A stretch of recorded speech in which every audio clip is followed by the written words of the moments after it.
PCI Council está fazendo e trabalhando sobre nesse tempo de Covid-19. E por isso eu já começo lembrando a todos, né, que nós criamos uma página dedicada ao assunto. Então, você acessando essa página, você encontrará todas as últimas atualizações do que a gente lançou a respeito desse ponto. É uma página viva, ou seja, a gente vai atualizando à medida que novos conteúdos são publicados, então verifique regularmente, tá? Bom, aí a ideia, né, eu vou cobrir nessa apresentação esses 4 pontos específicos, né, mas eu queria começar com uma reflexão, ou seja, quem pensaria que a gente estaria neste momento agora, né? Era um ano bem promissor, que até a própria economia dava sinais de melhora, né, os negócios aumentando, próprias provisões de e-commerce e de transações com cartão aumentando, e a gente todos fomos pegos pela pandemia do Covid-19, né? E isso está impactando não somente nossas vidas pessoais e profissionais.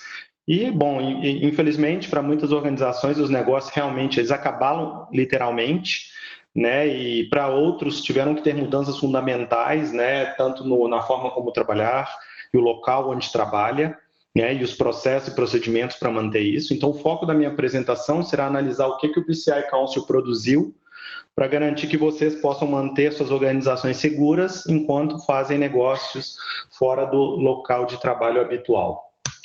E o primeiro ponto, assim, desde que a gente começou, né, aí na segunda semana, eu vou dizer, né, a partir do dia 13, por ali a quarentena, alguns antes, outros depois, eu tenho conversado com muita gente e a maior parte deles, se não for uma unanimidade, o grande desafio nas primeiras semanas foi o grande efeito, né, da mudança das empresas para sair do seu modelo de trabalho habitual e trabalhar remotamente. Né? Em circunstâncias normais, um projeto para migração desse, né, digo todo mundo, é algo que levaria meses ou anos para empresas, né, que não estavam com isso já em planejamento. E vejam que a maioria teve que resolver isso em mais ou menos uma semana, né? Então, para fazer uma mudança maciça. E com isso, né, tentar garantir que os funcionários pudessem realmente se conectar, né, das suas casas e trabalhar.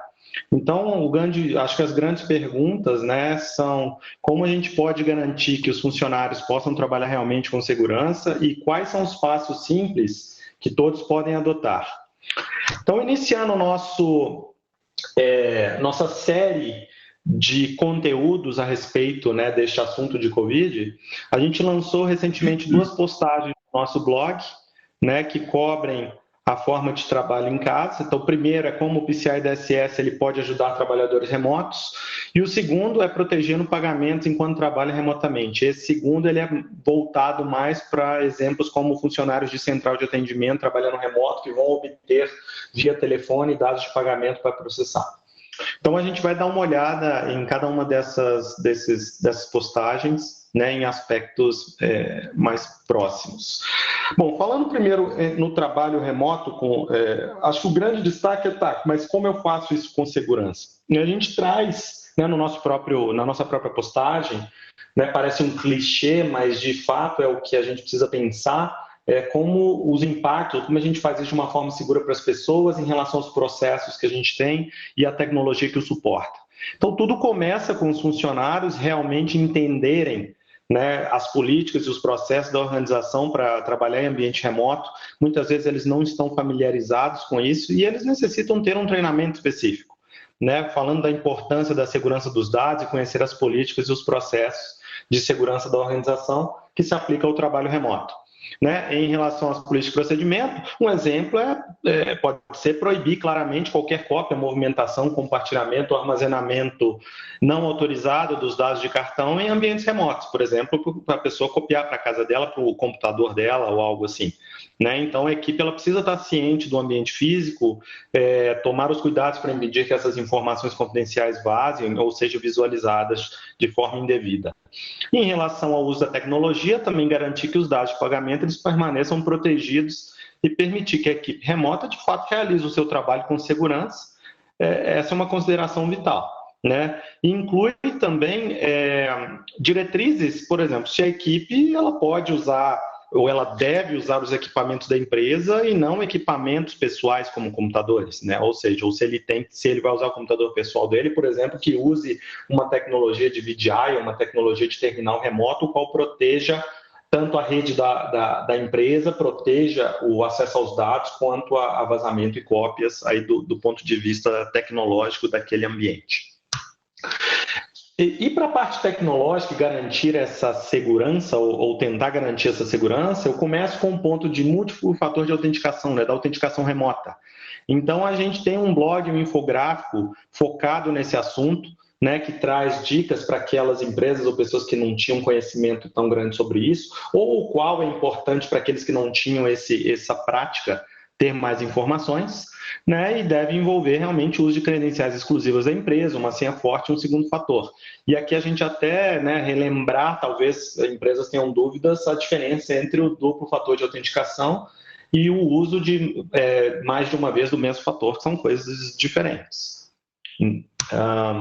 Outro ponto importante é a política de senhas. Então, mais do que nunca com acesso remoto, então as senhas devem se aplicar uma política de senha forte, as senhas que sejam fáceis de lembrar e difíceis de adivinhar, né? Temos mais uma vez um infográfico e material sobre isso para ajudar na conscientização que vocês podem usar nas suas empresas, né?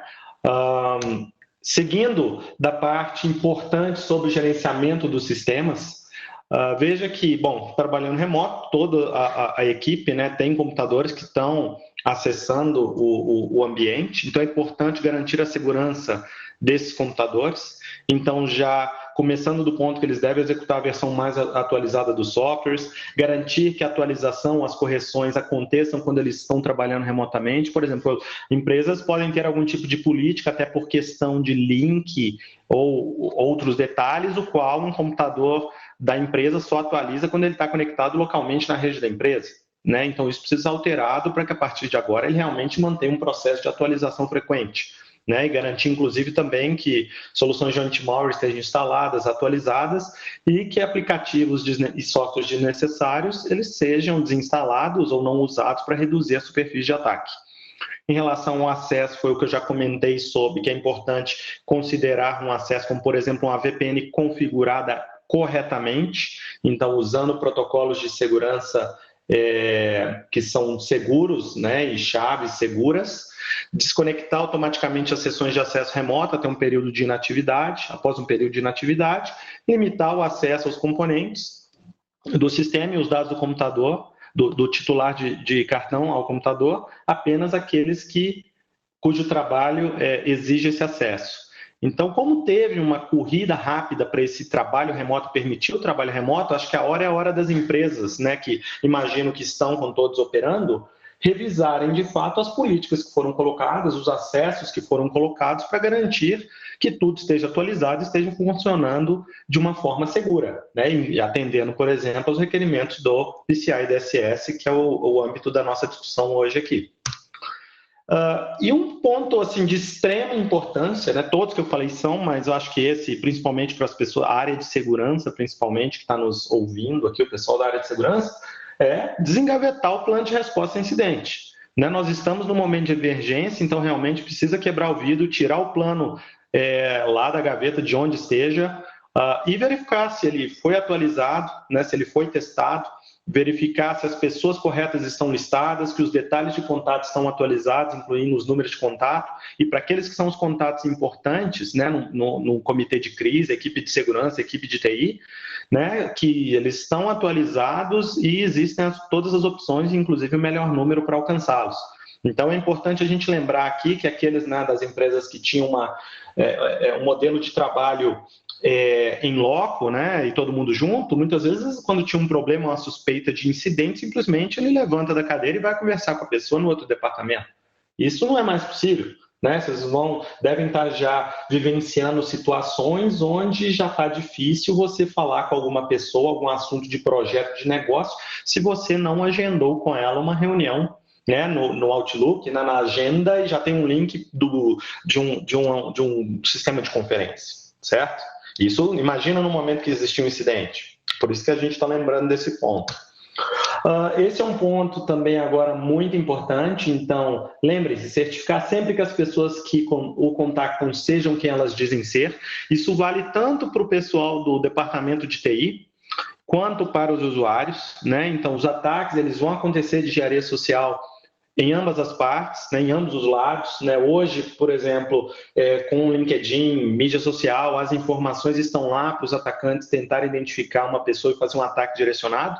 Então, é muito importante que estejam preparados para receber possíveis chamadas de phishing, WhatsApp ou phishing, né, ou próprio SMS com link malicioso e próprio chamadas ou contatos por WhatsApp. Né, e identificar alguma forma, né, que a empresa conheça como processo para que se autentique remotamente essas pessoas. Agora, falando um pouco sobre a parte de proteção dos pagamentos enquanto trabalhando remoto, lembrando que aqui um foco seria, por exemplo, aqueles funcionários de central de atendimento que recebem os dados de cartão.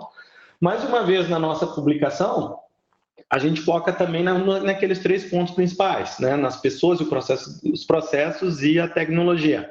Né? Então, os funcionários, mais uma vez, de central que vão trabalhar remotamente, né, das suas casas, muitas vezes podem não estar familiarizados com as políticas, os processos para trabalho remoto, então eles precisam ser treinados, precisa-se avaliar os riscos adicionais associados ao processamento de dados de cartão em locais não seguros, implementar controles de acordo, né, estar ciente dos riscos ao trabalho remoto ou doméstico e o que é necessário para manter a segurança contínua dos sistemas, proteger os sistemas e os dados localizados no ambiente de trabalho doméstico. Ele pode ser desafiador e difícil de aplicar. Então, lembre-se, hoje essas pessoas estão num ambiente controlado, estavam, né? Falando do passado.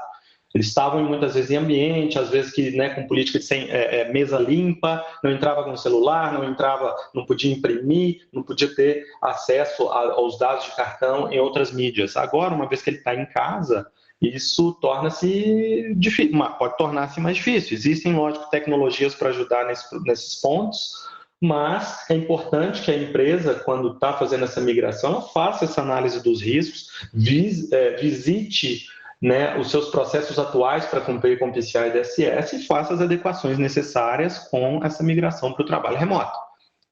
Né?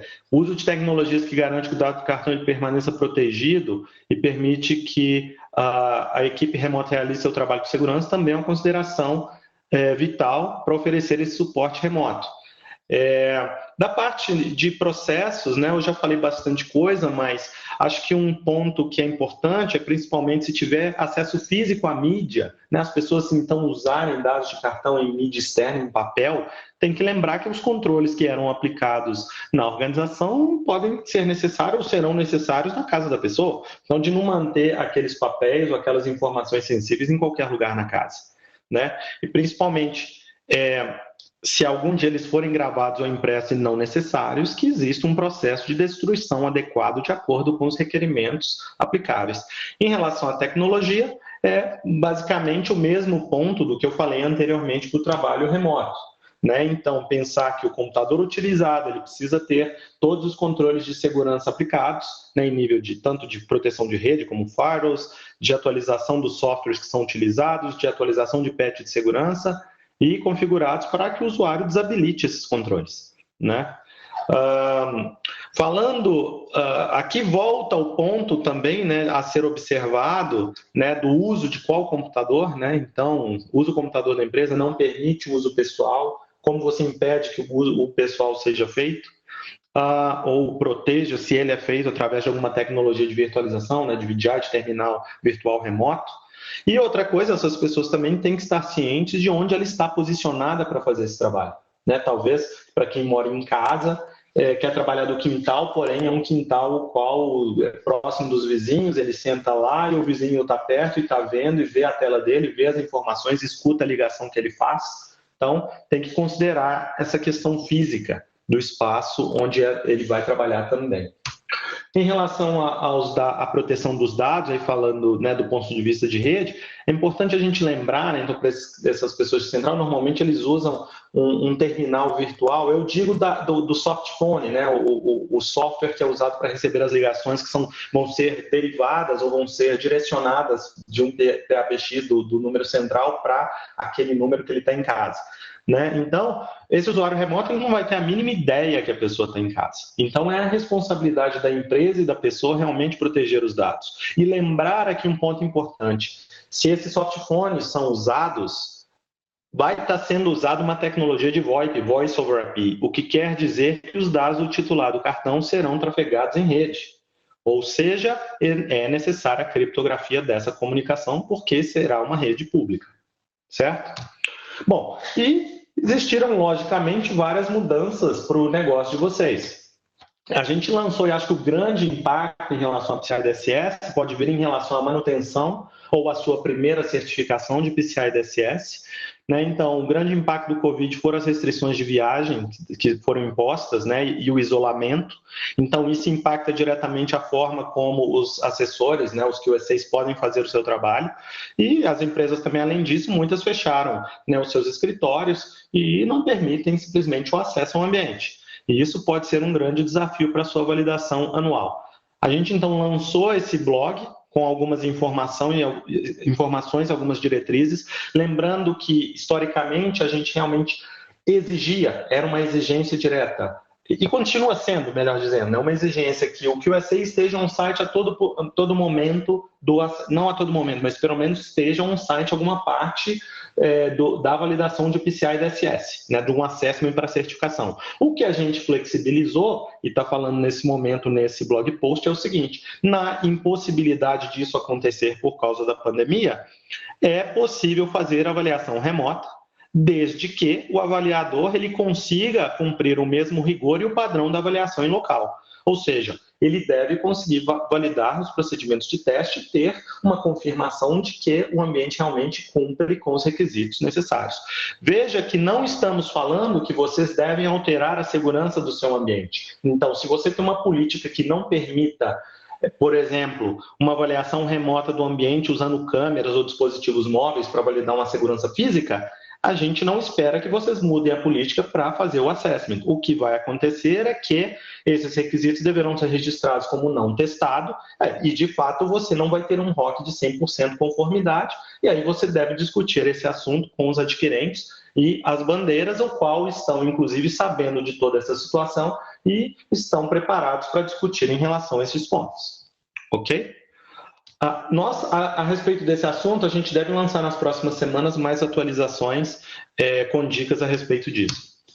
E em relação aos ataques, né, e ameaças, estamos vendo um aumento significativo de phishing e outros ataques, o que a gente está chamando de um frenesi de atividade criminosa.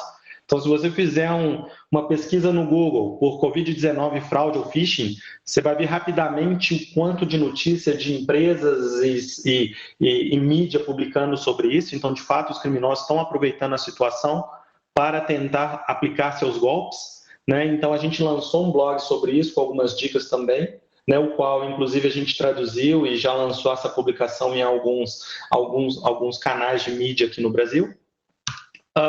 Lembro, em relação a esse assunto que a gente discutiu no ano passado no Latin America Forum a respeito da ameaça de skimming online, ela volta mais forte do que nunca. Então, isso, para quem não estava lá e não viu, é um tipo de ataque que a gente chama é o Magecart, né? Mas é um tipo de ataque que a gente chama online skimmer, que são códigos maliciosos, né, que chamamos de sniffers ou sniffers JavaScript, que eles são implantados no site de comércio eletrônico para copiar os dados de cartão durante uma transação sem que o comerciante ou a equipe de TI, né, de administração do site, tenham essa visibilidade. Então, ele já captura no momento da transação e exfiltra isso. Né, a gente não tem ainda informações concretas de ataque de Magecart no Brasil neste momento, porém a ameaça existe. Certo? Lembrando aqui que outro ponto importante para quem usa Magento, que é uma plataforma para e-commerce, né, para web server, muito usado em e-commerce, o end of life dele é agora em 30 de junho, onde não terão mais patches de segurança e isso vai afetar diretamente o seu PCI DSS. Né? Então, vocês não terão, da mesma forma como foi o seu processo para migração do Windows XP, vocês vão ter que ter uma preocupação em relação ao Magento. E, chegando na parte final em relação a outros impactos, como a gente está ajudando, então o primeiro ponto foi relacionado aos terminais e o PTS COI versão 3, então para aqueles que nos estão ouvindo aqui, o qual usam terminais, a gente estendeu a validade dos terminais certificados no PTS 3.0 por uma questão da dificuldade com a China, né? Ou seja, muito porque equipamentos ou tanto componentes vêm de lá, então a gente expandiu em um ano, até final de abril de 2021. Como resultado das restrições de viagem, a gente teve que cancelar todos os treinamentos até junho, então todas as classes planejadas para abril, maio e junho foram canceladas. A gente está, sempre que possível, oferecendo treinamento baseado em computador, embora tenha desafios relacionados a isso para os exames, né, principalmente os de certificação por a questão do proctor, que a gente chama aquele que acompanha o exame. Então, a gente recomenda que vocês, né, continuem visitando o nosso site. Aí está a página do Covid-19 à esquerda, à direita os blogs, os links estão aí. Último ponto para fechar, se vocês tiverem qualquer ponto qual o PCI Council possa ajudar, e o qual a gente ainda não tratou, eu tenho muita curiosidade, muita vontade de escutar e trazer isso internamente para que a gente possa ajudar o mercado brasileiro. Muito obrigado, e aí eu volto a palavra para o Marcelo Selles.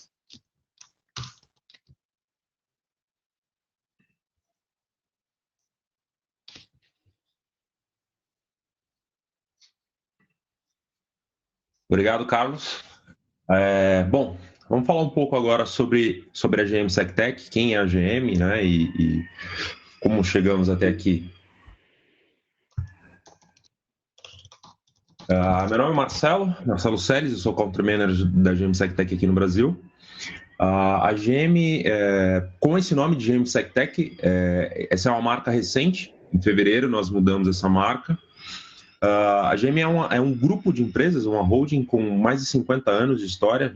Em fevereiro nós comemoramos 50 anos da empresa, em um evento que nós fizemos no México.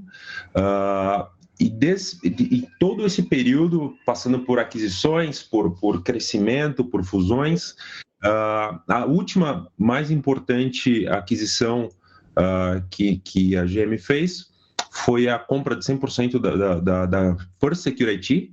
A First Security era mais conhecida aqui no Brasil até 2018, e de 2018 para cá passou a trabalhar como empresa irmã da GM SecTech, mas agora em 2020 a gente já consolidou numa marca só. Então hoje você já não vai ver muitas documentações, isso está sendo atualizado aos poucos e passa a ser uma marca única como o GM SecTech, que representa todo o grupo. Falando sobre PCI DSS, nós temos soluções para todos os requerimentos, né? De 1 a 12, o que o cliente precisar. Nós temos parcerias com algumas outras empresas líderes, sempre, né, como Palo Alto, Absolute, CyberArk, RSA, e temos também outras soluções internas para todos os requerimentos. Então, desde consultoria, análise de gap, documentações, pentests, monitoramento, a GM SecTech tem solução para te atender. A última solução que foi lançada ainda esse ano é o Force Token, vale um destaque para o Force Token. É uma solução de tokenização de dados de cartão.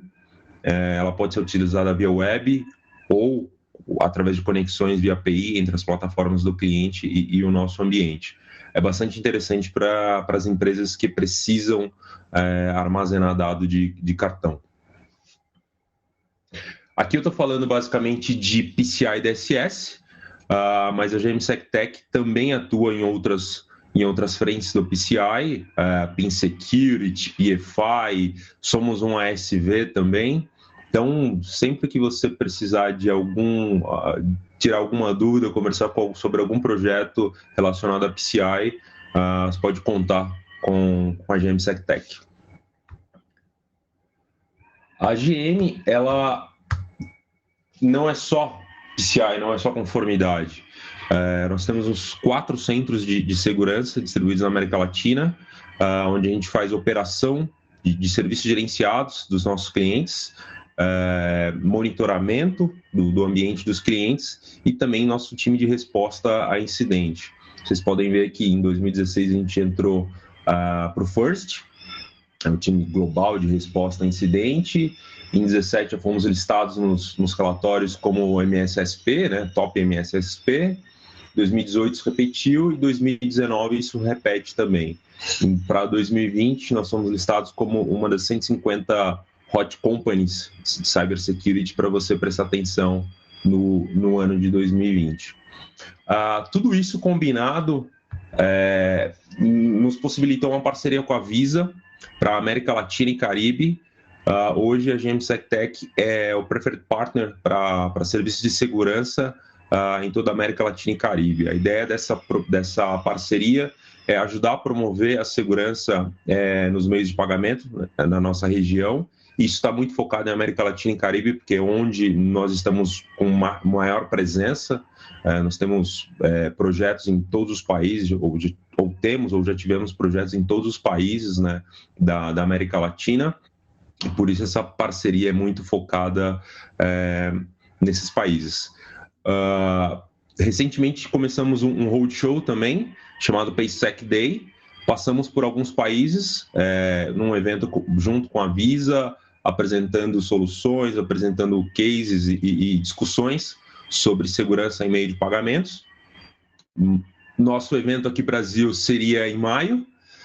Estava tudo certo, a gente já tinha até uma data para fazer a publicação desse evento, mas por conta de toda essa situação relacionada do Covid-19, esse evento ele foi adiado. A gente ainda não tem uma data para a realização desse evento, possivelmente no segundo semestre, mas assim que isso for definido, a gente vai comunicar todo o mercado sobre essa data do evento.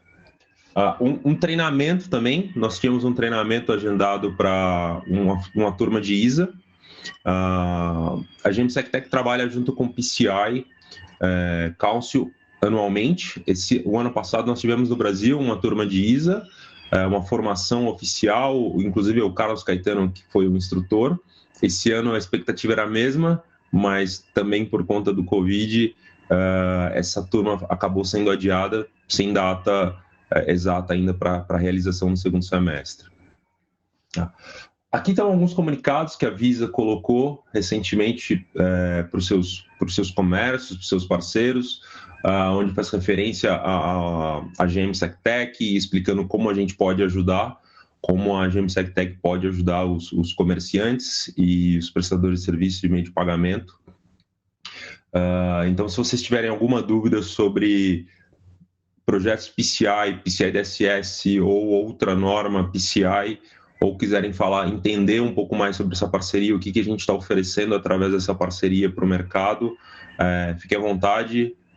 Depois, no final, eu vou compartilhar nossos contatos e vocês podem falar com a gente através dele depois. Agora, eu passo a apresentação para o Marcelo Martinez. Ele vai falar sobre a manutenção da conformidade PCI DSS nos tempos de Covid. Marcelo, você pode assumir?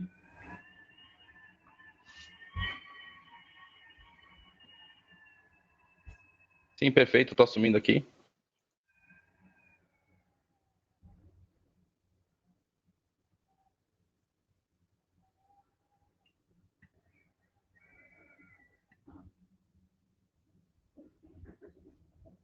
Perfeito, todos estão vendo aí minha tela, né? Bom, então boa tarde a todos. Meu nome é Marcelo Martinez, eu sou o QSA, que é a líder do Brasil, da GM SecTech. E hoje, a apresentação que eu trouxe hoje para vocês tem o intuito de compartilhar nossas experiências a respeito de como manter a conformidade PCI DSS nos tempos atuais que estamos vivendo, tá? Nesse momento de Covid-19. E para isso, eu foquei em dois assuntos principais, né? O primeiro é a respeito do fornecimento do acesso remoto que a gente pode prover para os nossos funcionários nesse momento que estamos vivendo. Quais são os modelos de acesso remoto em conformidade? E o segundo é como a gente pode manter a conformidade PCI no momento que estamos vivendo e se, além disso, a gente consegue também seguir por uma certificação PCI no momento que a gente está vivendo, tá? Então, vamos lá. Rapidamente, a gente vai ter uma introdução para todos estarem no mesmo cenário. Vou falar a respeito dos desafios referente ao assunto que nós vamos tratar agora, tá? Vamos falar basicamente do acesso remoto, dos modelos e tipos de acesso remotos autorizados. Vamos falar como a gente consegue manter a conformidade PCI Vou apresentar aqui um caso de sucesso relacionado a um assessment remoto, uma avaliação remota, uma auditoria de certificação PCI, que já estamos executando como GM SecTech. Depois seguimos para a conclusão. Bom, aqui na introdução, no cenário que estamos vivendo, só para a gente ter ideia, em 26 de fevereiro, o Ministério da Saúde ele confirmou o primeiro caso de Covid-19 no Brasil, né? De 1º de fevereiro até início de abril foram mais de 11 mil casos. E hoje, se a gente for ver, passado aí 15 dias, já estamos acima de 25 mil casos. Está crescendo muito rápido. E com isso, o que aconteceu? Os estados, em 21 de março, começou a decretar estado de quarentena, né? E com isso, muitas empresas tiveram que enviar seus funcionários e trabalhadores para trabalhar home office, em modelo remoto. E aí somente serviços essenciais estão sendo permitidos de operarem. Serviços essenciais como farmácias, postos de gasolina, hospitais e alguns poucos outros. Só que com isso, o que acontece? Mesmo não sendo considerado e mencionado como um serviço essencial, as empresas de meio de pagamento têm um papel importantíssimo nesse meio, porque a maior parte dos serviços essenciais eles demandam uma transação financeira. E se as empresas de meio de pagamento não conseguirem manter a disponibilidade igual ou superior que já vem atuando, pode ser uma catástrofe muito grande no momento que estamos vivendo. Bom, e com isso, eu trouxe aqui 3 desafios para tudo isso que a gente está vivendo, né? E esses desafios eu transformei em forma de perguntas. O primeiro é, será que se a gente fornecer qualquer tipo de acesso para os nossos funcionários, né, trabalhar de maneira remota, para manter a disponibilidade de serviços para os nossos clientes, eles vão estar em conformidade, qualquer tipo de acesso remoto? Essa é a nossa primeira pergunta e desafio. O segundo é, será que é possível manter a conformidade PCI e DSS nesse momento que eu estou vivendo, com tantas mudanças, com tantos novos negócios aparecendo, né, esses desafios? E aí o terceiro que segue linkado, o segundo que é, será que é possível, mesmo assim, se eu tiver a necessidade de seguir com uma avaliação, com uma auditoria PCI e DSS? Então, a nossa apresentação de hoje vai ser a resposta para esses 3 desafios. A primeira resposta para a nossa primeira pergunta, que é relacionado ao tipo de acesso remoto, né? Será que se a gente fornecer qualquer tipo de acesso remoto, já estão em conformidade, somente se eu disponibilizar um acesso seguro e um multifator de autenticação já está em conformidade? E a resposta para isso é não. E eu vou falar por que não. Supomos que a empresa fornece uma VPN e um multifator de autenticação para o funcionário acessar da casa dele com o equipamento pessoal dele, né? A partir do momento que o funcionário utilizar o equipamento pessoal dele, utilizando somente a VPN e o multifator de autenticação, ele se conectou na empresa, ele vira uma extensão da empresa dele.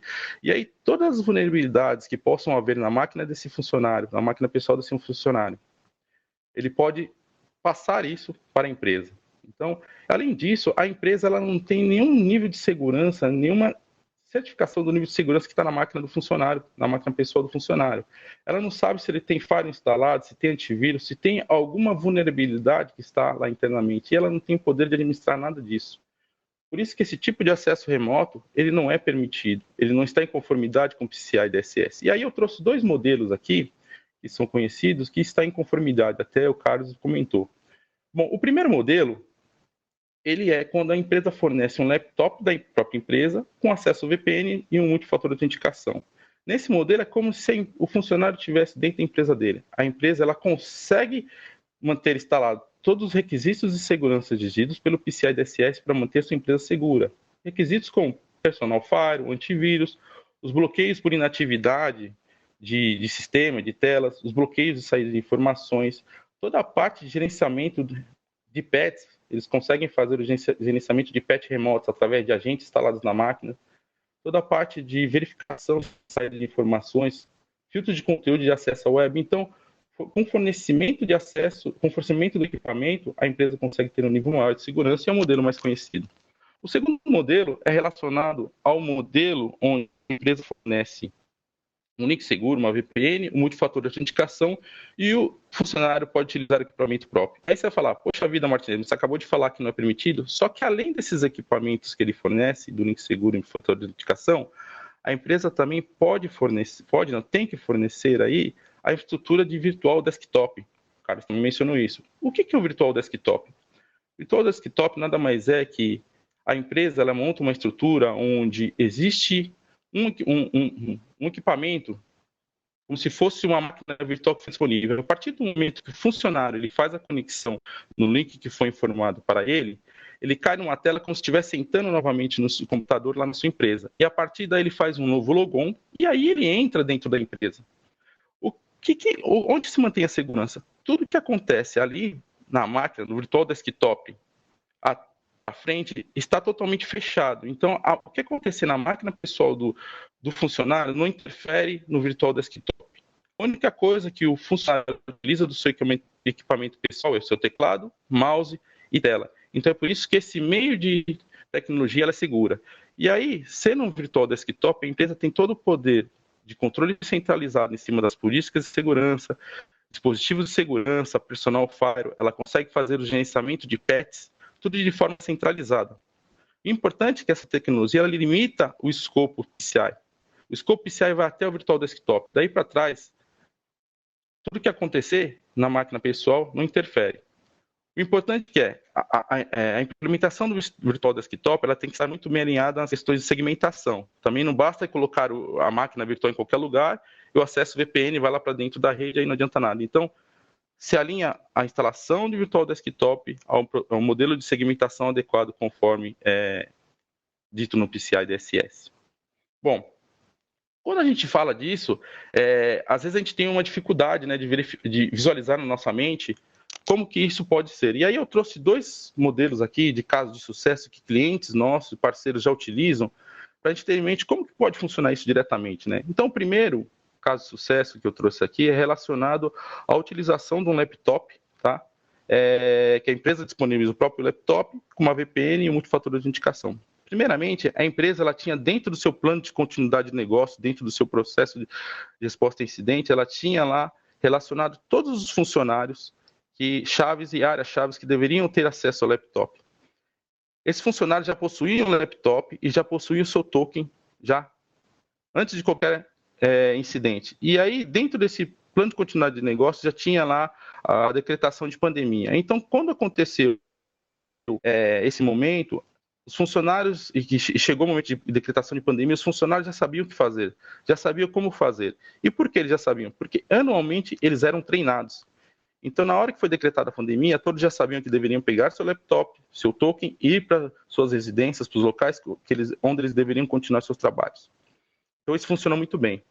O segundo modelo, e caso de sucesso, é relacionado aí à utilização de um link seguro de uma VPN com multifator de autenticação e o desktop virtual. E aí, da mesma forma, a empresa já tinha um plano de continuidade de negócios e nesse plano já tinha ali declarado quais eram os funcionários e as pessoas-chaves que deveriam aí seguir para suas casas e como fazer isso. Então, ali no plano de continuidade de negócio, os funcionários já sabiam quando fosse declarado onde eles teriam que ir para buscar seus tokens, tá? E a partir daí, com seus tokens, eles sabiam que teriam ido para casa e acessar o link específico e aí se encaixar no seu virtual desktop. O importante é que também nesse mesmo caso, todos os funcionários já eram treinados, tá? E conseguiam seguir aí, fazendo o seu trabalho perfeitamente. Em ambos os casos, foram casos que tiveram muito sucesso e as empresas continuaram a trabalhar aí, as empresas de meio de pagamento. Bom, agora respondendo a nossa segunda pergunta, juntamente com a terceira, será que eu consigo manter a conformidade PCI e depois seguir por uma certificação PCI? Bom, é importante a gente ter em mente que a gente está vivendo um momento diferente. Então, é muito comum, quando a gente vive um momento diferente e a gente está passando por uma situação totalmente diferente, a gente esquecer, ou devido às diferentes demandas que a gente tem, esquecer de algumas atividades importantes. Então, relacionado à certificação PCI e à conformidade PCI, a gente tem vários tipos de controle, que são controles recorrentes, que a gente tem que estar atentos. Controles como revisão de log diário, revisão de segurança de log diário, monitoramento de contas inativas, as nossas revisões de regra de firewall, as varreduras trimestrais, o scan de vulnerabilidade externo, interno, pentest e tudo mais. Então, mesmo a gente tendo a possibilidade de ter uma avaliação, uma auditoria remota, a gente tem que estar atento que os controles têm que estar ativos, efetivos e implementados. Não basta só ter a possibilidade, então tem que estar com tudo isso ativo. E mediante a gente ter a possibilidade de esquecer, é importante que a gente tenha alguma ferramenta, algum meio de nos lembrar. E eu trouxe aqui para vocês, e é um documento do próprio PCI Council, né, que vocês encontram lá no Document Libraries do site do PCI, um documento que ele é chamado das melhores práticas para manter a conformidade do PCI DSS. Esse documento não é um documento novo, ele é um documento de 2019 e já está na sua versão 2. Dentre diversas informações que tem lá no documento, dentre as diversas informações que tem no documento, existe um apêndice que é muito interessante, que é o apêndice D, tá? Onde ele tem lá uma tabela que ele mostra todos os controles recorrentes, tá? Em formato aí de um template, todos os controles recorrentes que você tem que estar atento aí para a conformidade PCI. Aqui eu coloquei, do lado direito, eu coloquei somente um exemplo, mas tem todos os controles, ele é dividido por requisitos e a frequência de avaliação. É legal que você pode utilizar isso como modelo para você criar sua ferramenta própria, para você poder fazer a sua avaliação aí, né? Então, isso é um documento bem interessante. Eu sugiro que, se tiverem procurando uma ferramenta, que utilize esse documento. Bom, e aí quando a gente vendo que a gente tem a possibilidade de manter nossos controles ativos, né, implementados, e com isso a gente também tem a possibilidade de seguir para uma avaliação remota, eu trouxe aqui um caso de sucesso que a nossa empresa, GM SecTech, já está executando com alguns dos nossos clientes que tiveram essa necessidade, a execução de uma avaliação de uma auditoria remota. Tá? Então, como eu disse, às vezes é difícil a gente ter na nossa mente como que é que pode ser feito, se realmente pode ser feito, então eu trouxe aqui um caso de sucesso. Bom, a gente executar essa avaliação remota, né, essa auditoria remota do PCI DSS, a gente dividiu em 4 etapas, que eu vou apresentar aqui para vocês. A primeira etapa é o pré-assessment. O que é o pré-assessment? O pré-assessment, ele nada mais é que a primeira etapa ali, a gente faz, nós como QSA, fazemos uma solicitação prévia de toda a documentação para a gente ter conhecimento muito amplo da empresa, muito amplo de toda a tecnologia que está dentro da empresa, das políticas, dos processos. Depois disso, a gente estabelece um ponto focal, lá que vai ser a nossa voz dentro da empresa. O que vai ser? Vai ser a pessoa que vai nos ajudar com a agenda das pessoas responsáveis pelos processos e pelas políticas, que vai estar em todas as reuniões conosco. Depois a gente faz a definição da agenda. O importante da definição da agenda, tá? E que a gente fez com o nosso cliente, que a agenda é estabelecida com cada um dos responsáveis pelos processos. Só que, diferentemente de um assessment normal em on-site, o tempo é reduzido. Não é a mesma coisa de estarmos lá local, então o tempo é reduzido. Isso leva a que nosso assessment fique um pouco mais longo do que o normal, tá? E aí, depois disso, a gente entra na parte dos preparativos para a entrevista. O que é o preparativo para a entrevista? O preparativo para a entrevista nada mais é que definir junto ao cliente qual a ferramenta que a gente vai utilizar para fazer as validações e entrevistas em formato remoto. Então, que ferramenta que eu vou utilizar para fazer uma conferência com o meu cliente e com as pessoas responsáveis pelo processo. Independente da ferramenta, se é uma ferramenta minha, uma ferramenta do cliente, por questão de política interna, é importante que essa ferramenta tenha possibilidade de compartilhamento de tela de ambos os lados, porque pode chegar um momento que o QSA, e vai chegar esse momento que o QSA solicite a validação de alguma evidência e queira mostrar alguma coisa. Depois de definido todos os pontos que são considerados a pré-avaliação, seguimos para a parte efetiva da avaliação, do assessment. E aí o assessment é dividido em 2 partes. A primeira parte ela foi dividida em validação das políticas, processos, sistemas e aplicações. Nessa parte, a gente faz a entrevista através da ferramenta que foi definida.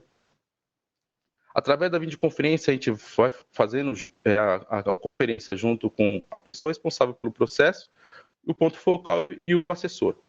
Vai fazendo a validação e chegam alguns momentos que são necessários compartilhar a tela para a gente fazer a validação de uma política, ou de um processo, de um sistema e assim por diante. O importante é que, às vezes, durante a apresentação, é necessária a coleta de evidência. E aí, a coleta de evidência sempre ficou por responsabilidade do cliente. O assessor, mesmo tendo a possibilidade, ele não coleta evidência, até mesmo para seguir a política de classificação de informação, de proteção dos dados da empresa. Todo envio da coleta de evidência é de responsabilidade do cliente. E aí sim o cliente ele faz a coleta e enviando pelo processo normal aí da evidência que ele está alinhado junto com a nossa empresa. Depois que a gente finaliza aí toda a parte de validação de processos, políticas, a gente segue para a conformidade e validação de segurança física. E que é um outro desafio diferente do que nós estamos acostumados. Primeiramente, a gente alinha com o cliente toda a questão de privacidade da empresa, política de privacidade, o que pode ser apresentado, o que não pode, a maneira que pode. E aí seguimos também para as entrevistas através de videoconferência. Só que chega um momento que é necessário a gente fazer a validação do ambiente físico. E a validação do ambiente físico com esse cliente a gente fez através da gente poder visualizar uma tela onde está todo o circuito de TV interno dele, que a gente conseguiu validar o data center, conseguiu validar toda a parte de segurança física, registros de entrada e saída. E aí o cliente, através de um mecanismo que ele tinha, ele apresentou para nós toda essa validação. E a gente, por meio da alta tecnologia que tem hoje, né, de qualidade de imagem, a gente conseguiu visualizar hack, conseguiu visualizar servidores, de forma que o assessor ele ficou confiante, tá, na validação, e ele conseguiu confirmar que todos os requisitos de segurança física estavam de acordo com as regras que estavam descritas no PCI. Então, igualmente o Carlos falou, é importante que durante a validação o assessor ele fique confiante e ele tenha segurança que todos os controles estão implementados, independente se é um acesso remoto ou não. Depois de tudo isso, a gente seguiu para a finalização aí do assessment. E o que é importante? E também é diferente do que é online. Para cada uma das reuniões é feita uma ata detalhada e individual para cada uma das reuniões. Nessa ata é validado tudo que foi visto, que foi acordado, relacionado às evidências que têm em ser entregues e os prazos, tá? Então isso é muito importante e foi muito importante para esse caso de sucesso. E no final, aí, mesmo assim, a gente tem uma conferência com todos os responsáveis, que a gente faz um resumo de todas as atas, tá? Então isso aqui é um caso de sucesso, tá? Que a gente tem. Então, se vocês tiverem a necessidade de executar uma avaliação remota, nós como GMSecTech já estamos realizando, tá? E existe sim a possibilidade, e isso já está acontecendo, tá?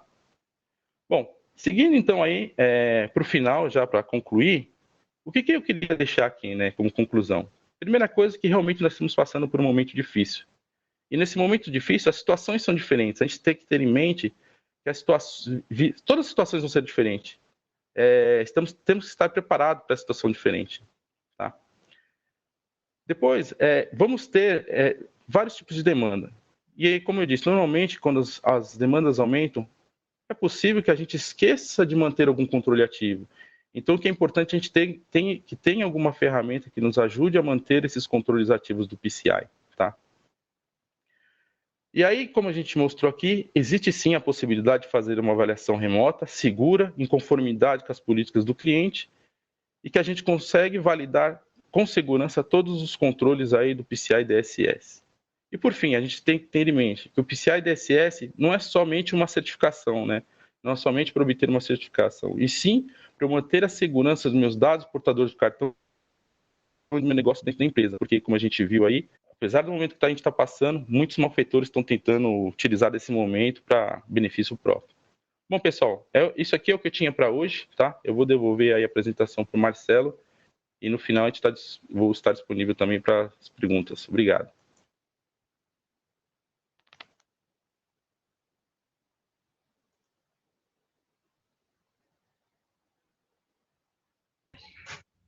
Obrigado, Marcelo. Agora a gente vai passar para a apresentação do Raimundo Vilar, da Visa. Mas antes disso, só um recado. Se vocês tiverem algumas dúvidas, se já quiserem enviar essas dúvidas via chat, pode enviar.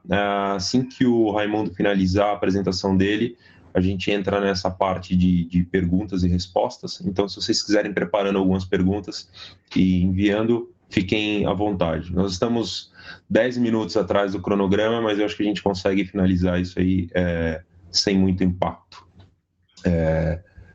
Raimundo, você pode assumir o controle agora e compartilhar a sua apresentação. Obrigado, Marcelo. Obrigado, equipe GM. Obrigado, Caetano, também. Muito boa apresentação. Tá? Apenas para confirmar, gostaria, já vendo a minha tela? Sim. Ainda não. Eu não vejo ainda.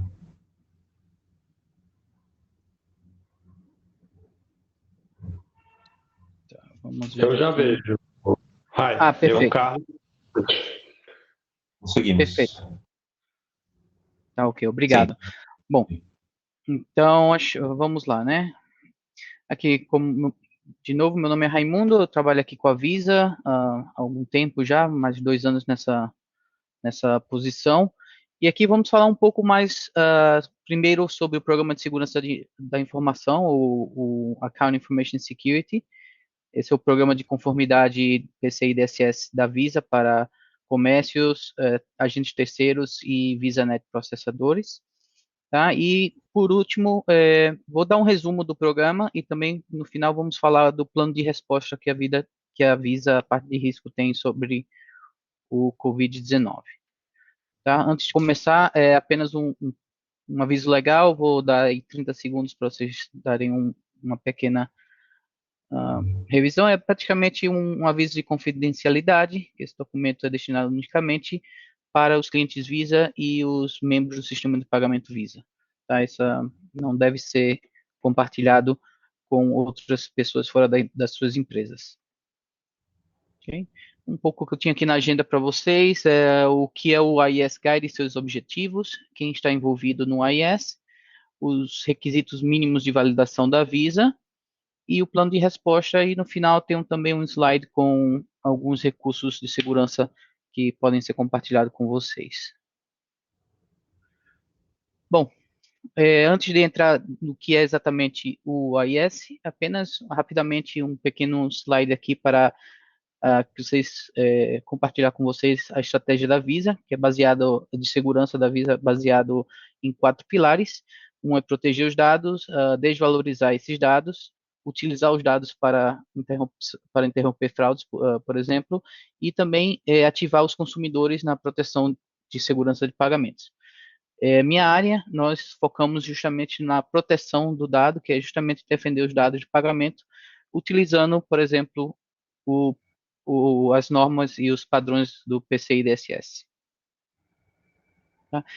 O programa da Visa é o AIS Guide, né, um programa de conformidade global focado na proteção das informações de contas Visa e de todo o ecossistema de pagamento e estabelece requisitos mínimos de conformidade e validação para, de acordo com os padrões de segurança da indústria, para clientes, comércios, processadores, agentes terceiros e outros interessados na indústria. Também seus objetivos principais é manter a segurança e a integridade do ecossistema de pagamentos Visa, evitar proativamente os compromissos de dados e manter monitorando a conformidade com o PCI DSS e resolvendo qualquer deficiência de segurança identificada. E também nós incentivamos a adoção de tecnologias seguras e práticas de aceitação, como o Chip EMV e também para os e-commerce, a tokenização. Para os clientes Visa que têm acesso online, vocês podem buscar o guia completo, baixar diretamente no Visa Online, é só pesquisar por Data Security, Account Information Security Program Guide, tá? E apenas para avisar para vocês que é um requisito adicional das regras Visa, tudo que está nesse guia é baseado nas regras Visa, é um documento classificado público, portanto podem compartilhar com outros interessados. Apenas para confirmar ou para identificar melhor o que é conformidade e o que é a validação da conformidade. Tá? Na parte de conformidade, a Visa exige que todas as organizações que armazenam, transmitem ou processam dados de conta Visa obedeçam aos padrões do PCI DSS. Esses padrões se aplicam a todos os canais de pagamentos, incluindo cartão presente, pedido por correio ou telefone, comércio eletrônico, etc. Separado e distinto é o requisito de conformidade separada e distinta do requisito de conformidade com o PCI DSS é a validação da conformidade.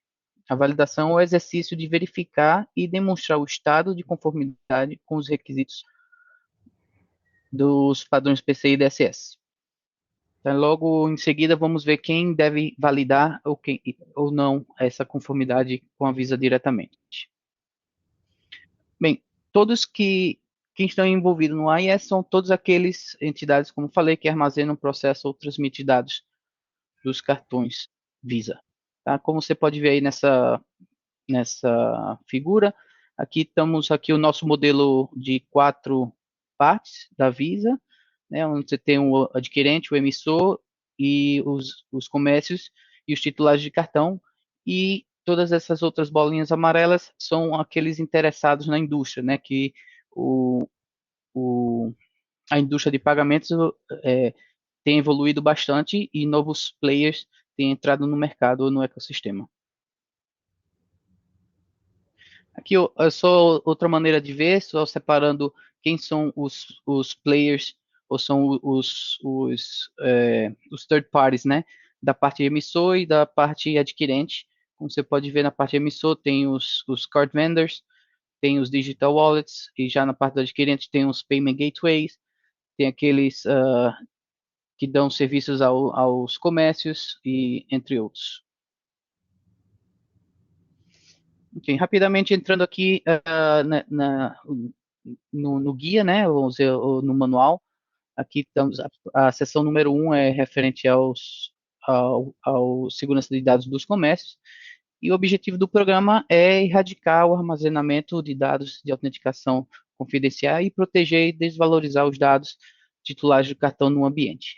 Tá? Os adquirentes sempre devem garantir que todos os comércios estejam em conformidade com PCI DSS, e para auxiliar esse adquirente, a Visa estabeleceu requisitos mínimos de validação para os comércios, por exemplo, com base de volume de transações, entre outros.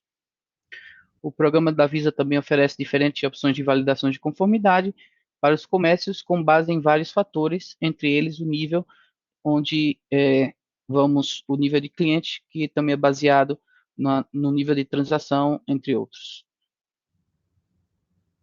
Aqui é a tabela de níveis do comércio, como a Visa classifica cada nível e os requisitos mínimos de validação para cada nível de comércio.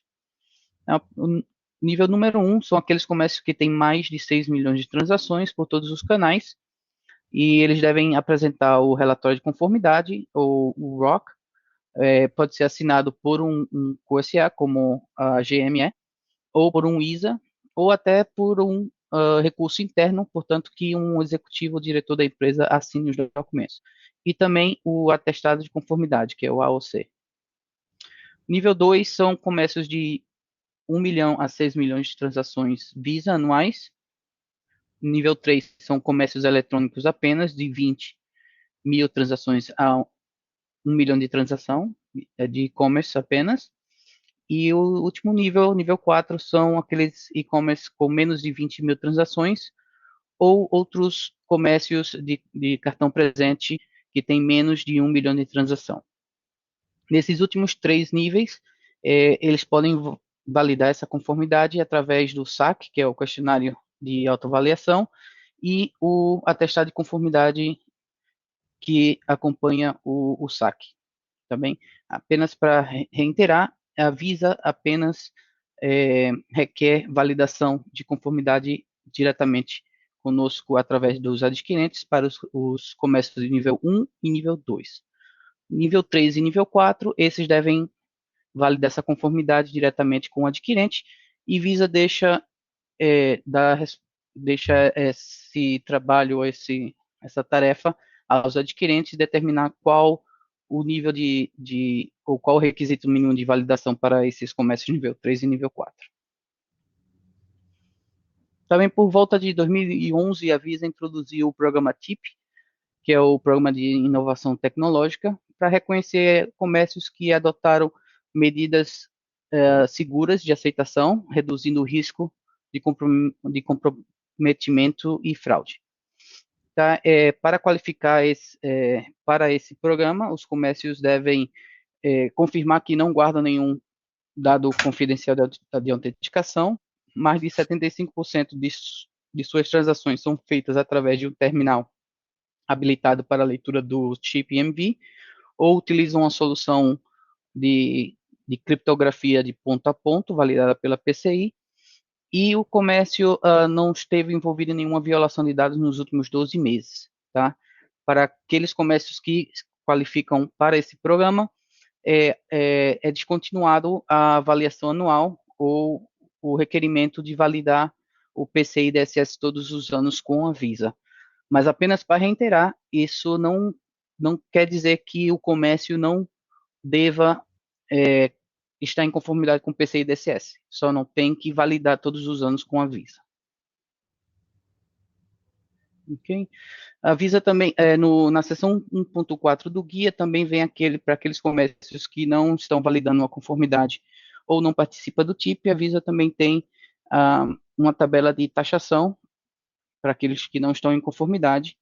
Então, aqueles comércios que têm mais de 13 meses de atraso na sua revalidação ou primeira validação, a Visa tem um nível, pelo guia, seria $10.000 por mês e $5.000 por mês, ou e a mais de 25 meses, esse valor aumenta. Mas para a região da América Latina, esses valores são menores, atualmente é de 5.000 para nível 1 e 2.500 para nível 2. Okay. Na seção 2, aí entramos na parte de segurança de dados dos agentes. Tá? Esses agentes, todos os agentes que armazenam, processam ou transmitem os dados de cartão devem demonstrar conformidade com o PCI, e também todos os clientes Visa que armazenam, processam e transmitem dados para seus clientes ou para clientes de outros clientes Visas também devem demonstrar conformidade com o PCI DSS a cada 12 meses. Aqui uma tabela de definição de cada tipo de agente e os seus requerimentos mínimos de validação. Não vou entrar muito em detalhes por conta do tempo, mas a maioria desses agentes terceiros, eles sempre devem validar com AOC e ROC, né, e o reporte de conformidade. Também, na parte de agente, na seção de agente, tem a seção de inconformidade, caso nos agentes eles são um pouco mais rigorosos, mais de 3 meses de atraso, então as multas começam a $10.000 por mês, e é igual para toda, globalmente, não existe um desconto para a região. Tá certo? Para aqueles, existe também a seção definida para, em caso de alguma violação, essa entidade que teve um compromisso de dados, eles deverão buscar uma empresa PFI, que é um investigador forense certificado pelo PCI, e depois dessa investigação ter terminada, tem que validar o seu ambiente com um novo QSA. E esse QSA não pode ser o PFI e também não pode ser o mesmo QSA que tinha avaliado o ambiente antes da violação, certo? E aqui está o plano de resposta da Visa para o Covid-19. Basicamente, todos os programas de conformidade e de segurança de dados da Visa está incluído. Isso, a Visa interrompeu temporariamente a exigência de completar uma revisão de segurança de dados no local, ou um site assessment, como o Marcelo mencionou. A gente está aceitando esse remote assessment até 31 de julho, tá? E também todos aqueles comércios ou parceiros ou terceiros que estavam recebendo uma taxação ou uma multa, né, para ser, em outras palavras, por inconformidade, ou aqueles que estarão passíveis de multas até 31 de julho, não vão receber nenhuma multa no momento, tá? Até 31 de julho. Então, começou em março e está terminando 31 de julho esse período.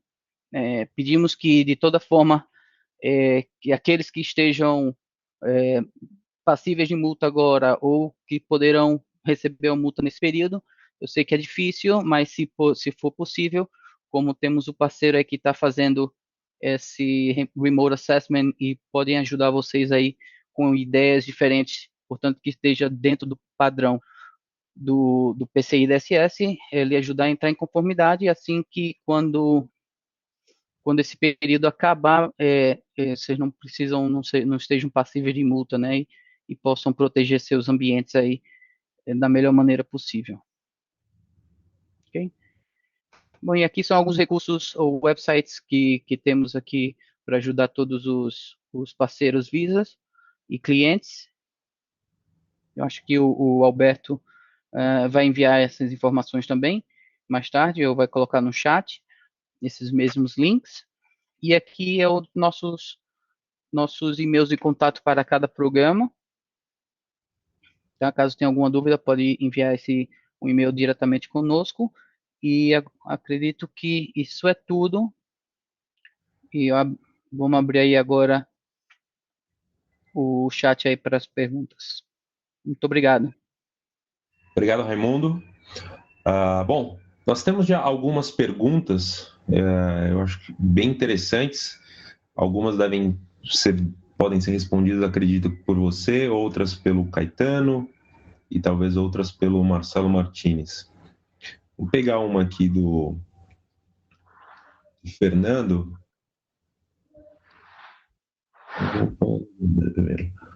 Bom, o André pergunta: vai haver alguma flexibilização na recertificação para processos onde exista a impossibilidade física de validação?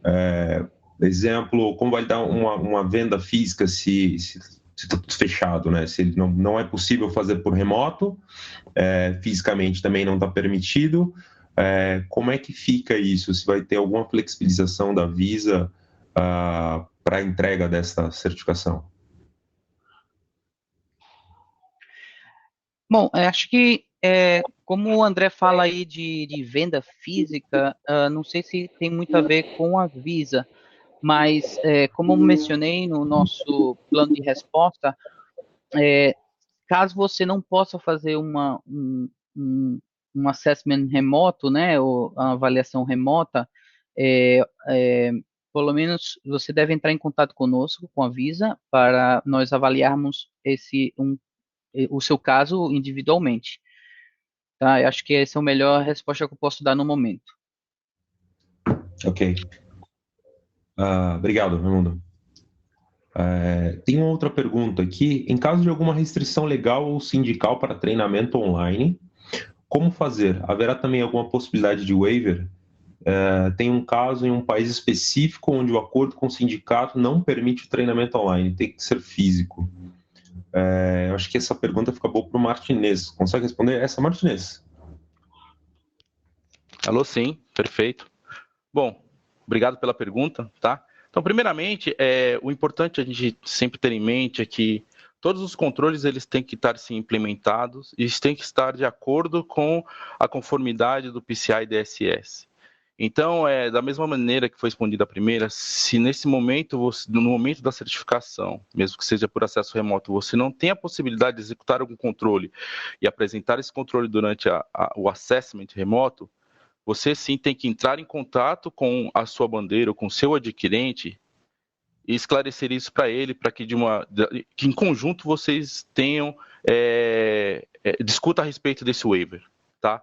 O que eu quero dizer é exatamente como foi dito também pelo Carlos, se seguir dessa maneira com o seu assessment vai estar ali como não testado e aí você não vai ter um certificado totalmente 100% em conformidade. Tá? Então, a resposta para isso é que você tem que entrar em contato com a sua bandeira, com o seu adquirente, para validar essa impossibilidade. E aí o que pode ser feito em conjunto, tá bom? Obrigado, Marcelo. Carlos Caetano, algum adendo a essas duas perguntas aqui que você gostaria de fazer? Não, só assim, isso torna-se, como ambos Raimundo e Marcelo Martinez falaram, isso vai para o lado da conformidade, de fato, né? É importante todo mundo entender, assim, a gente não lançou um PCI 3.2.1. Que é PCI DSS para tempos de crise, né? O padrão é o mesmo. E assim, o que se flexibilizou foi a possibilidade de fazer assessments remotos durante esse momento de crise. Agora, se não existe a possibilidade de validar algum requerimento, como o Marcelo Martinez falou, ele terá que ser marcado como não testado e para ser validado num momento futuro quando a situação permitir. E aí, como isso resulta, então, em um ROC que não está, uma certificação que não está 100%, com os requerimentos 100% em place, né, ou seja, em conformidade, aí tem que ter a discussão com a bandeira e o adquirente para que eles entendam que aquilo não é uma situação de que não é falta de vontade, assim por dizer, da organização, mas uma condição extrema e o qual terá que ser validado no futuro. Ótimo. Obrigado. Eu gostaria de adicionar também aí só um pequeno... nós damos, pelo menos o plano da Visa de flexibilização é até 31 de julho.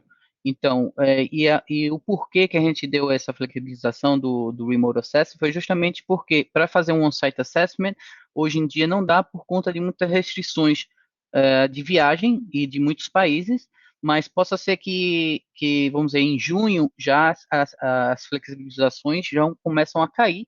Então, essas empresas que não pôde agora em março, abril e maio fazer esse on-site assessment, poderão fazer em junho e julho. Ainda dará 2 meses aí, de uma janela de 2 meses aí para fazer esse on-site assessment. Assim, claro, esse é só um exemplo, uma suposição, não sabemos realmente, mas chegando em junho e julho, eu tenho certeza que internamente a Visa vai reavaliar e, se for o caso, se for preciso, nós vamos estender também essa flexibilização. Mas acho que o importante é entrar em contato conosco e deixar esse canal de comunicação aberto. Ok, obrigado. Temos uma pergunta aqui para o Carlos Caetano, e aí eu já vou emendar com a outra que a gente tem aqui também. Alguma novidade com relação à realização do PCI Forum? Acho que deve ser o Latin America Forum, e as turmas de treinamento ISA, será adiado, será cancelado? E já emendando aqui uma pergunta sobre a nova versão da norma PCI DSS. Se você acha que vai ter algum impacto na versão final, na liberação da versão final da norma, da versão da norma 4.0? Tá, são ótimas perguntas, agradeço, né, às pessoas que fizeram. Eu vou responder primeiro do PCI DSS 4.0. Então é o seguinte, ele está em desenvolvimento, né, como imagino que todos vocês saibam. Teve o Request for Comments, né, que a gente abriu para as organizações participantes no fim do ano passado, em novembro. E, inclusive, um convite, né, aqueles que não tiveram acesso ou quiserem estar mais próximo do PCI Council, vários que eu estou vendo aqui que estão nos assistindo hoje aqui são organizações participantes, então um dos benefícios é você ter acesso aos padrões de forma antecipada, participar das RFCs, então depois é algo a vocês buscarem no nosso site como fazer, mas, bom, estamos trabalhando, a gente está avançando com um plano de desenvolvimento do PCI DSS 4.0 conforme planejado, para ter, inclusive, uma segunda RFC ainda este ano.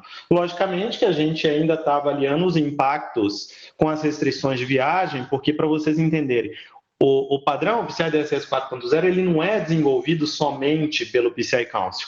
Existe um grupo que a gente chama de Technical Working Group, que ele é composto tanto do PCI Council como membros individuais, né, de cada uma das bandeiras fundadoras e membros, inclusive, dos affiliate members, como, por exemplo, aqui no Brasil, a ELO, né, e eles, até para andar mais rápido na revisão de todos os comentários que a gente teve, eles tinham até planejado reuniões presenciais de revisão dos comentários, e agora está sendo feito tudo remoto, e aí você pode ter um impacto de tempo, né? Mas, porém, está progredindo bem, e a gente, né, mantenham aí ligados no nosso site, né, no PCI Monitor, né, que é o nosso newsletter para as organizações participantes. Quando tiver a segunda RFC, a gente vai avisar com bastante antecedência, porém, é algo também que PCI DSS, antes mesmo, 4.0, antes mesmo da pandemia, não era algo esperado para 2020, né?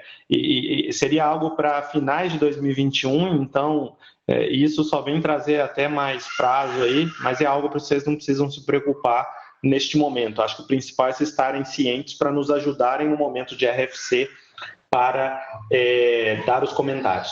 Em relação ao fórum no Brasil, eu vi que o Alberto ele postou alguns links aí no chat. Um deles, que é o último, ele é da página do evento, do Latin America Forum.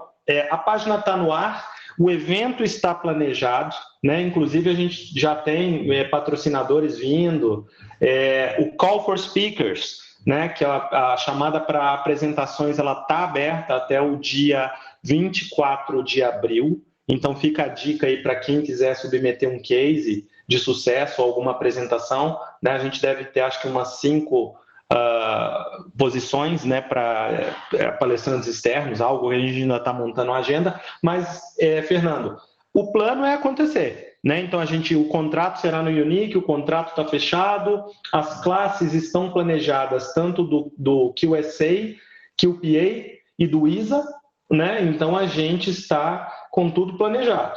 Agora vai depender muito, né? Eu vi uma notícia hoje de manhã falando que o pico da doença e necessidade de isolamento pode variar no Brasil entre março e agosto, ou maio e agosto. Então vai depender de como as coisas acontecerem. A nossa vontade é manter e executar. Temos alguns planos, vamos ver como vai ser o tempo. Então fiquem de olho no site e quem quiser, inclusive, já se registrar, já consegue se registrar pelo site. Ok. Obrigado. Tem uma outra pergunta do Douglas, que eu achei bastante interessante. Eu acho que o Raimundo e o Caetano podem responder juntos essa. Com o Covid-19, muitas empresas tiveram que acionar seus planos de contingência e depois adaptar seus planos a uma rotina de trabalho mais longa. Ele fala assim, não sei se já deu tempo, mas sabemos se houve algum aumento em incidência em função do Covid-19? Se sim, isso pode significar pontos de melhoria no PCI ou talvez deficiência na implantação das regras PCI nas empresas? Eu acho que o Caetano comentou alguma coisa sobre o aumento da detecção de incidentes, né? Mas o Raimundo acho que também pode colaborar com informações da Visa sobre isso. Você quer ir primeiro, Raimundo? Eu vou.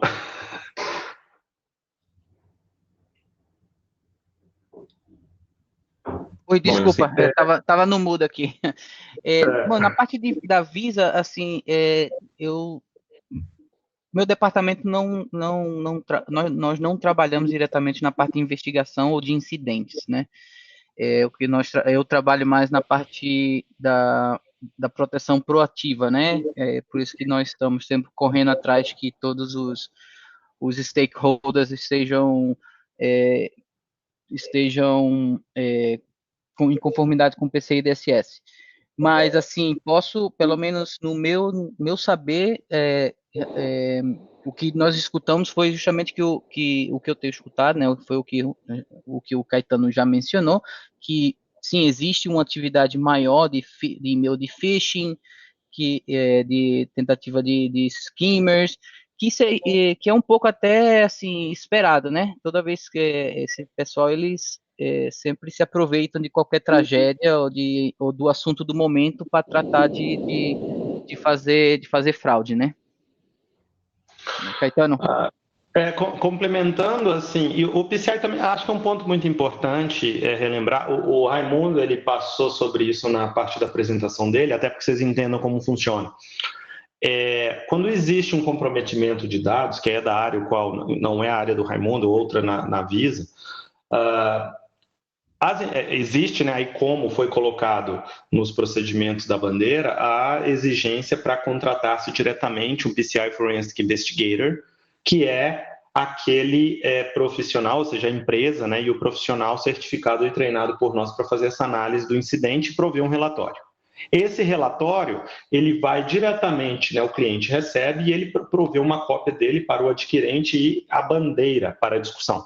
E o PCI Council, a gente não recebe uma cópia deste relatório, a gente recebe somente um anexo específico, sem identificação de quem era o cliente, né, da empresa, porém falando se ela não estava cumprindo com o PCI DSS, quais requerimentos não foram atendidos.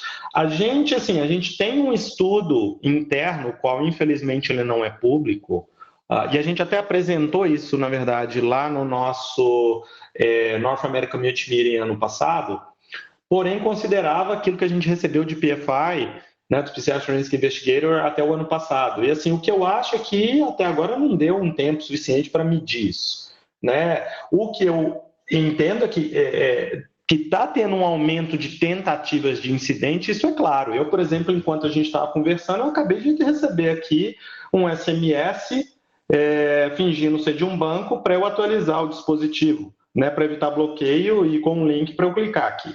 Então, assim, o número de ataques certamente está aumentando. Agora, assim, acho que ainda não teve tempo, até mesmo para os próprios PCI Forensic Investigators, que são aqueles que publicam estudos sobre isso, apresentarem estatísticas, né? Mas certamente eles vão aproveitar da situação.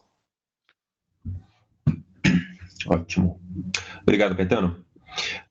Tem mais uma outra pergunta do William Medeiros. Eu acho que essa pergunta fica boa para o Marcelo Martinez.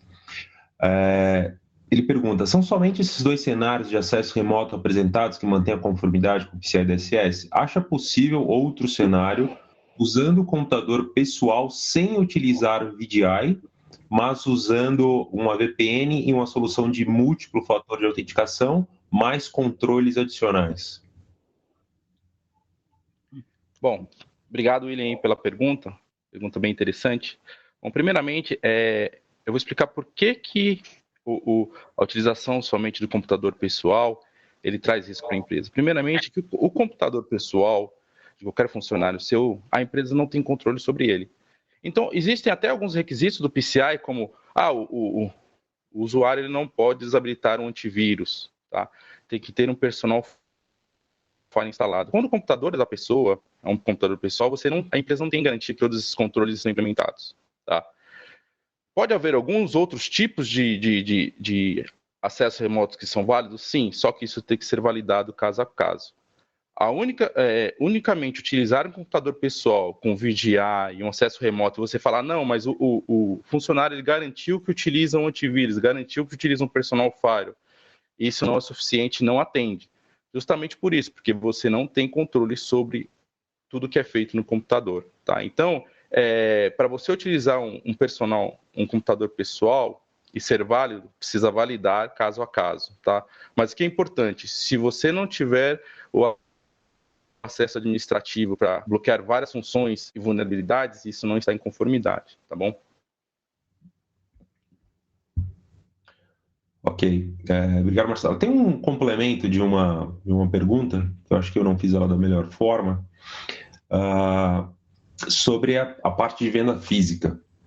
Para empresas que, por exemplo, hoje não podem operar um determinado processo, por exemplo, venda física em aeroporto, como fica a validação deste processo específico, já que ele faz parte do escopo PCI, durante uma auditoria?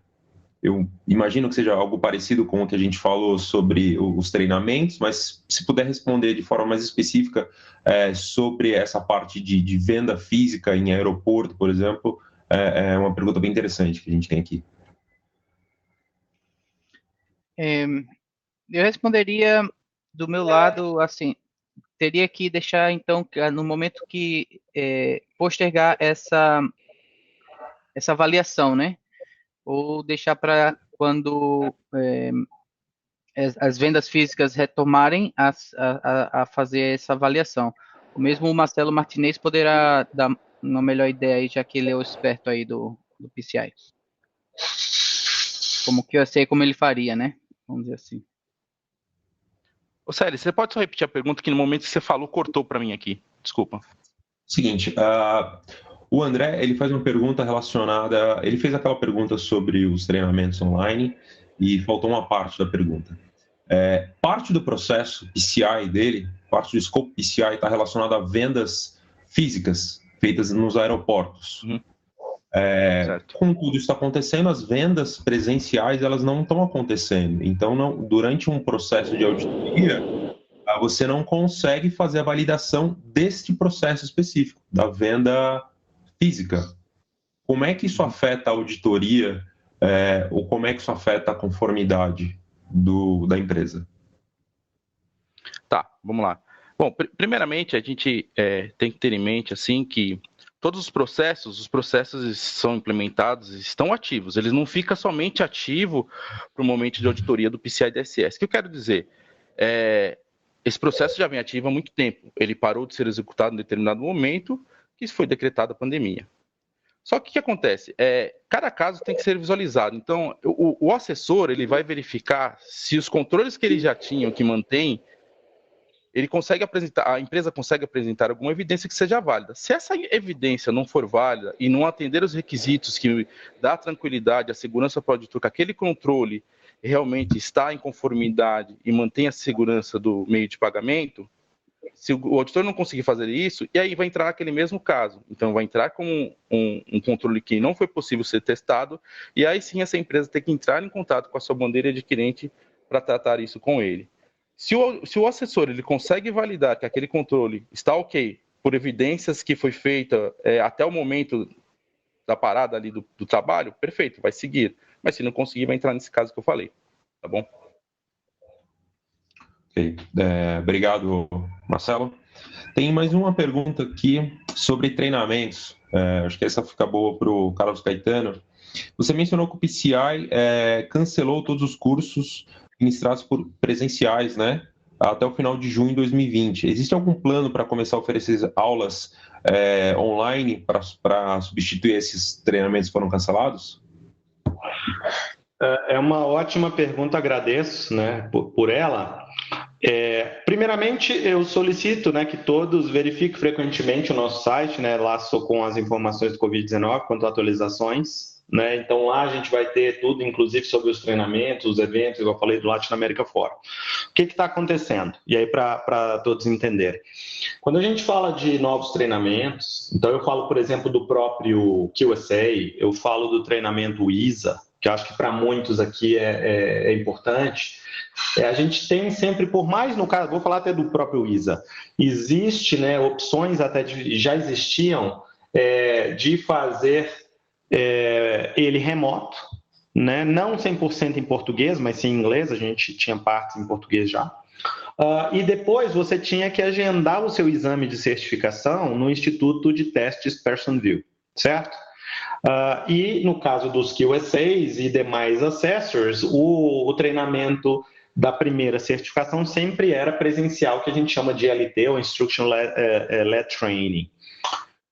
O que acontece é que, pelas restrições de viagens, a gente não consegue ter os treinamentos presenciais, e mesmo que você hoje opte, por exemplo, por um treinamento ISA 100% remoto, você não consegue ir num centro de teste Personview e agendar um exame.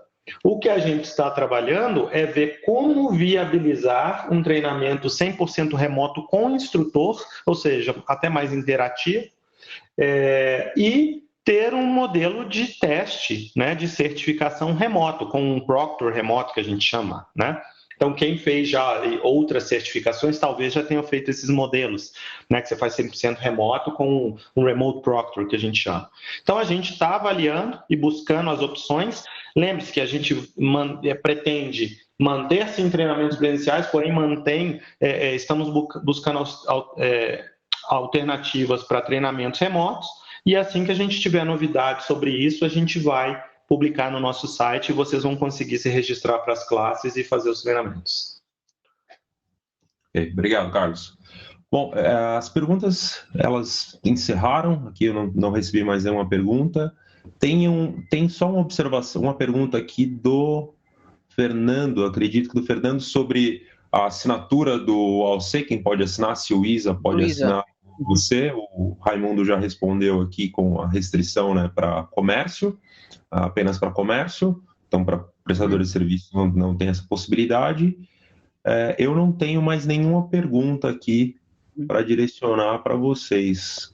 Marcelo, assim, só para esclarecer aí um pouco, só para esclarecer um pouco esse do ISA, tá, e do documento, a pergunta do Fernando realmente o site da Visa não está atualizado, tá, realmente lá eu verifiquei, só está falando que para o comércio também nível 1 que teria que ser assinado pelo QSA, mas os níveis 1 também para comércio apenas, né, essa ressalva, o ISA pode assinar.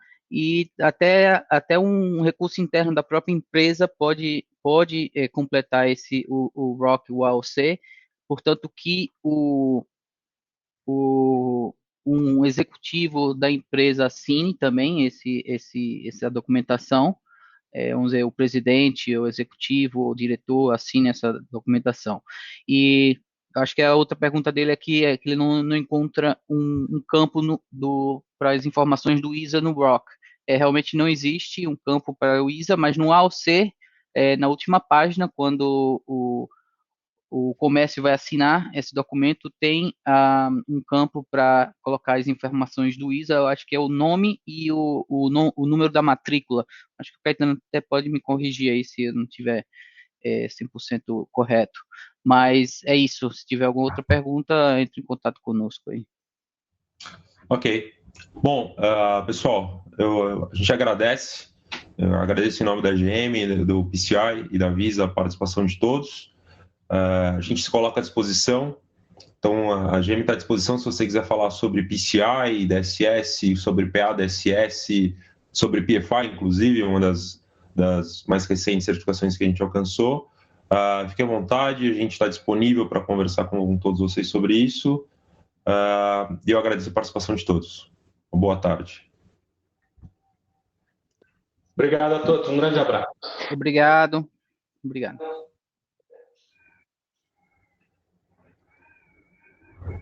Obrigado. Obrigado.